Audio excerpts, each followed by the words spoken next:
আপনাদের সকলের পরিচিত তাপস মহারাজ স্বামী বিমলানন্দজি তিনি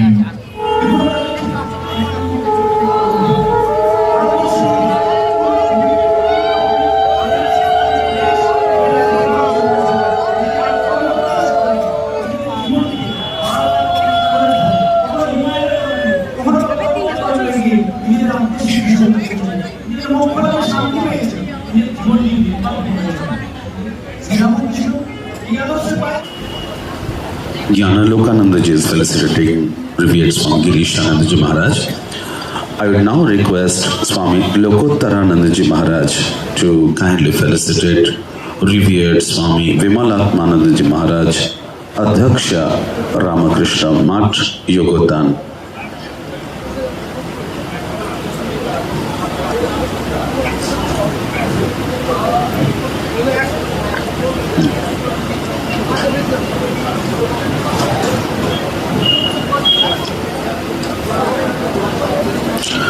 Now I will request Swami Krishnanathanandaji Maharaj to kindly felicitate revered Swami Divyanandaji Maharaj, Adhyaksha Ramakrishna Math Kashipur.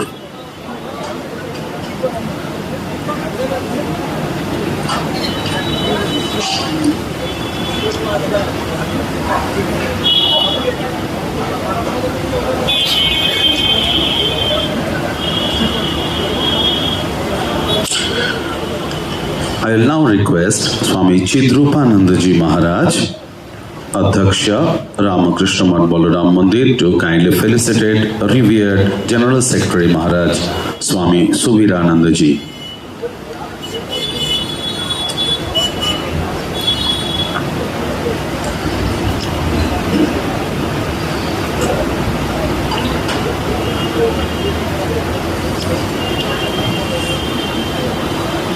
Now, I will request Swami Tattvavedanandaji Maharaj, Assistant General Secretary, Ramakrishna Math and Mission, to kindly felicitate Sri Srivatsha Goswami.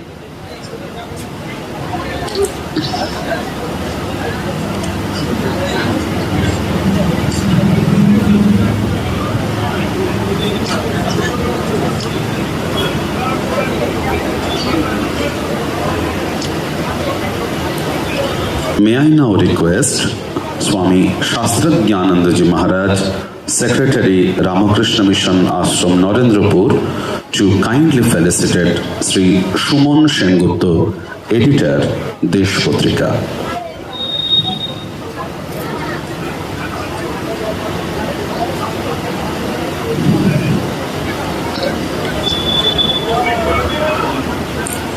I will request now Swami Mukta Shanganandaji Maharaj to kindly felicitate revered Balabhadranandaji Maharaj with flower scurb.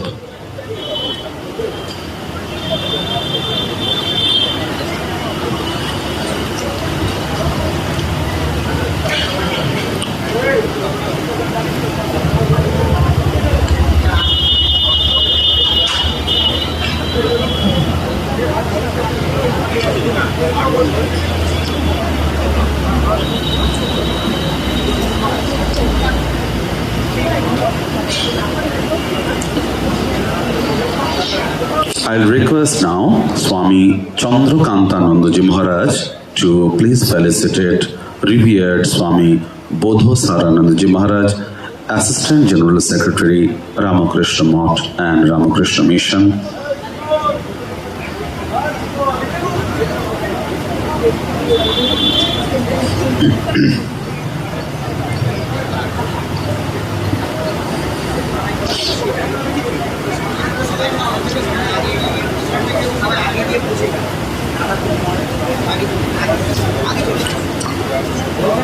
I'll request now Swami Purnogyananandaji, Secretary Ramakrishna Mission, Baranagar, to kindly felicitate revered Swami Tattvavidanandaji Maharaj, Assistant General Secretary, Ramakrishna Math and Mission.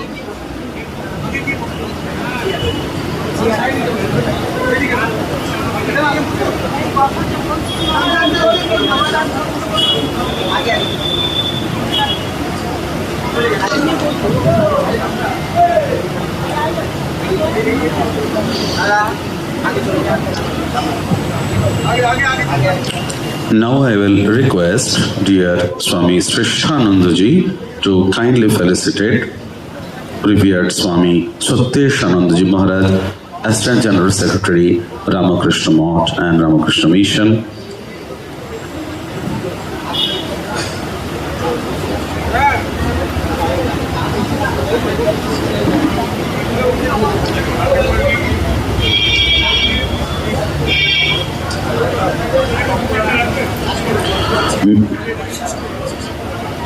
May I now request Swami Jnana Sudhanandaji Maharaj to kindly felicitate revered Swami Jnana Vratanandaji Maharaj, Manager, Ramakrishna Math, Belur Math.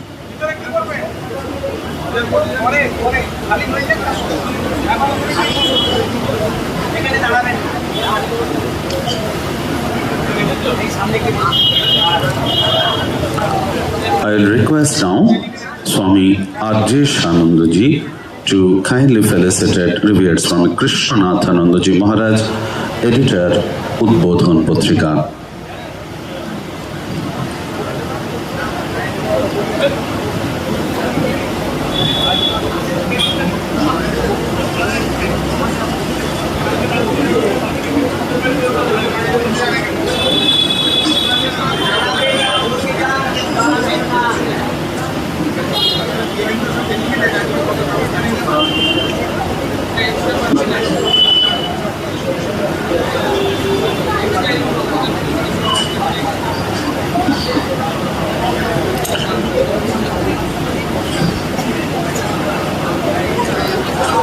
I will now request Swami Siddheshanandaji to kindly felicitate revered Swami Jnana Lokanandaji Maharaj.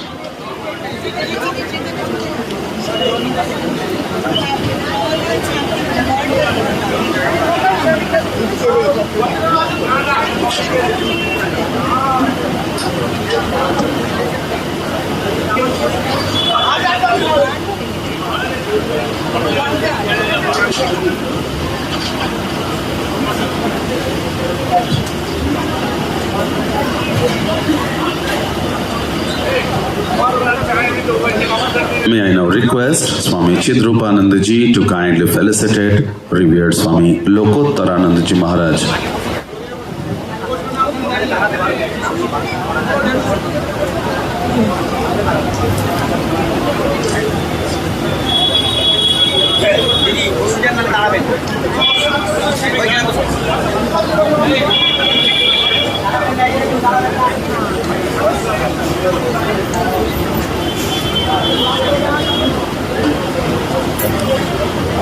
Finally, I will request Swami Arjeshananda to kindly felicitate revered Swami Chidrupanandaji, Adhyaksha, Ramakrishna Math, Balaram Mandir.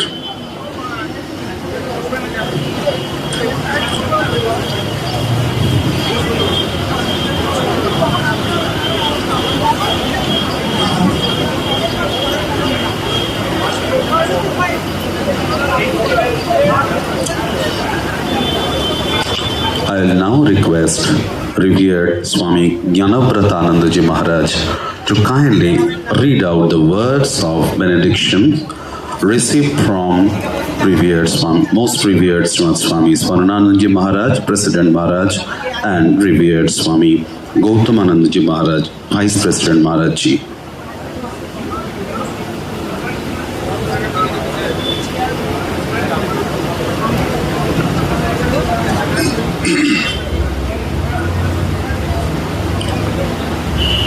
I offer my respectful pranams to all the elders present here and my love and namaskar to all others. First, I will read out the benedictory message from Revered President Maharaj, and then I will read out the message from Revered Swami Gautamanandaji Maharaj. Dear brother monks, distinguished speakers, devotees and friends, with the blessings of Bhagavan Sri Ramakrishna Dev, Holy Mother Sri Sharada Devi and Swami Vivekananda, we have assembled this afternoon here at the sacred Balaram Mandir for the concluding function of the 125th anniversary of the Ramakrishna Mission. All of you are well aware of the supreme spiritual significance and sanctity of this place. In a way, this house of Balaram Basu was Sri Ramakrishna's parlor house or Boitak Khana in Kolkata. He came here more than 100 times. In later years, Swamis Brahmanandaji, Premanandaji, Turiyanandaji, Adbhutanandaji and other disciples of Sri Sri Thakur stayed here. Again, here in this house on the 1st May 1897, around this time in the afternoon, Swamiji called a meeting of a few monastic and lay disciples of Sri Thakur and founded the Ramakrishna Mission. That beginning was very simple and unostentatious, with only a few people being intimated about it. Probably no newspaper of that day carried any news of it. But the outcome of that meeting was momentous and far-reaching. The institution Swamiji inaugurated that day is still going strong after a century and a quarter. In these long years, the mission has come to be recognized worldwide as a potent force for the advancement of human civilization in both secular and spiritual aspects. Since 1st May 2022, we have celebrated the 125th anniversary of the Ramakrishna Mission in a modest way. Though this is a significant occasion, let us not forget that in the case of an organization like the Ramakrishna Mission, which has sprung from the great resolve of a world prophet like Swami Vivekananda, 125 years is rather a small period. This mission is destined to march onward and put behind it such milestones as 500 years, 1,000 years and more. This should not surprise you because the mission is founded on and guided by the lofty ideals taught by Sri Ramakrishna, Holy Mother Sri Sharada Devi and Swami Vivekananda, who incarnated to fulfill the spiritual needs of the modern age. It is in this context that we have to consider today's topic for deliberation, that is, relevance of Swami Vivekananda's ideas in the modern age. This is a pertinent topic which has been discussed earlier in many seminars and also written about in books. It is not that we have a doubt in our minds about whether Swamiji's ideas are relevant or not, that this topic is chosen for discussion. His ideas are of course relevant now and they will continue to remain so for many more centuries to come. But now and then it is necessary to dwell on this subject and try to understand Swamiji's ideas and their implications in the prevailing conditions of our society. I would like to place before you a teaching of Swamiji which is central to the message he gave to Indians and Westerners alike and which will remain relevant forever. Time and again, he asserted the divine nature of human personality. He said that every man and every woman is essentially divine spirit, We are not finite bodies and minds. We are infinite spirit. In his paper on Hinduism, presented before the Parliament of Religions in Chicago, his cry was thunderous, quote, "Hear ye, children of immortal bliss, your souls immortal, spirits free, blessed and eternal. Ye are not the matter, ye are not the bodies. Matter is your servant, not you the servant of matter," unquote. In another lecture, Swamiji declared, quote, "This is the one prayer to remember our real nature, the God who is always within us, thinking of it always as infinite, almighty, ever good, ever beneficent, selfless, bereft of limitations," unquote. This was Swamiji's central message. Please do not think that this is a too lofty message to be of any significance to ordinary people. Swamiji's message of divinity of the soul is practical. It is meant to alter a person's concept of himself and of others, and thereby eventually and inevitably mold his conduct in the world. Swamiji emphasized this idea both in India and abroad, since he saw clearly that misery everywhere was caused by ignorance of our real nature, our wrong thinking that we are finite beings with little bodies and limited minds.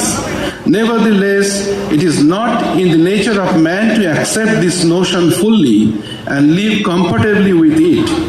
Man continually tries to free himself from this perceived limitation through various means. Unfortunately, however, most people do not know how to attain true freedom.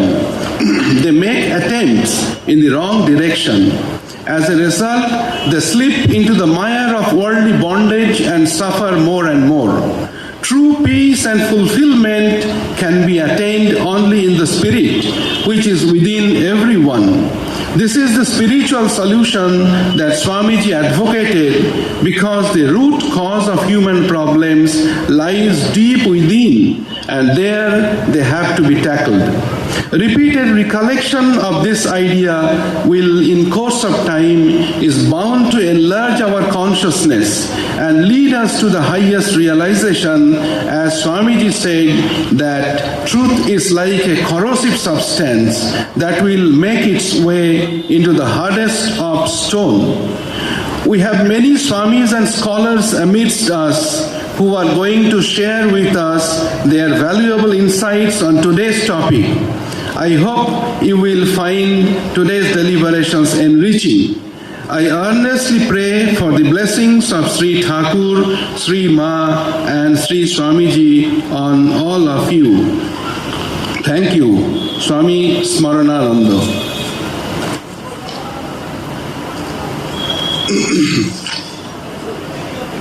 Next, I will read out the message, benedictory message received from Revered Swami Gautamanandaji Maharaj, Pujonio Vice President Maharaj, who is in Chennai. I am glad to know that the concluding function of the 125th anniversary of the Ramakrishna Mission is being held in Balaram Mandir on the 1st May 2023, which will be presided over by Swami Suhitanandaji with a host of other sadhus participating in it. The landmark event of 125 years of the Ramakrishna Mission, an organization of worldwide repute, has been appropriately celebrated by Belur Math during the last one full year. A series of programs, beginning from the inaugural session, have been conducted throughout the year in the most befitting manner. All our branch centers have also celebrated this historic occasion in various ways. All the welfare works of the Ramakrishna Mission are based on its motto, Atmano Mokshartham Jagat Hitaya Cha, for one's own moksha and for the welfare of the world. The uniqueness of its purpose which is spiritual, sets it apart from other philanthropic institutions. The Ramakrishna Mission stands on the divinity of Sri Ramakrishna and his grand teaching of the worship of the Lord in all beings, which he called Shivagyane Jiva Seva, which Swami Vivekananda actualized through the mission. Swami Vivekananda founded the Ramakrishna Mission to preach spirituality to the modern world steeped in material culture. Material culture has also a place, he said, in human life, which is to raise man to a level where the necessities of life, like clothing, shelter, and food, are fulfilled. After this is achieved, one would be eligible for the spiritual knowledge of the Atman. Thus, Swamiji wanted an all-round education consisting of both secular and spiritual knowledge to be imparted to everyone, everywhere, and for that purpose, he started the Ramakrishna Mission. Swami Vivekananda started the mission activities both among the masses and classes. First, he wanted every Indian to be free from poverty and ignorance. Then he should be educated in secular knowledge, and then only he should be instructed about the highest spiritual teachings of Vedanta. Such preachers from India would go around India and the world and spiritualize the whole world, thus bringing permanent peace and joy to humanity. Swami Vivekananda had said that he had given the people enough teachings for the next 1500 years. We can be sure that the work of Swami Vivekananda, which is the work of Sri Ramakrishna himself, will carry the whole world on the path of social and spiritual progress during the centuries to come. I am glad that I could be a part of this celebration at Balaram Mandir, sanctified by the visits of Sri Ramakrishna, Holy Mother, Swamiji, and so many holy men and women. I convey my blessings and good wishes to one and all. Jai Sri Ramakrishna, Om Shanti Shanti Shanti, Swami Gautamananda. My pranams and namaskars to all.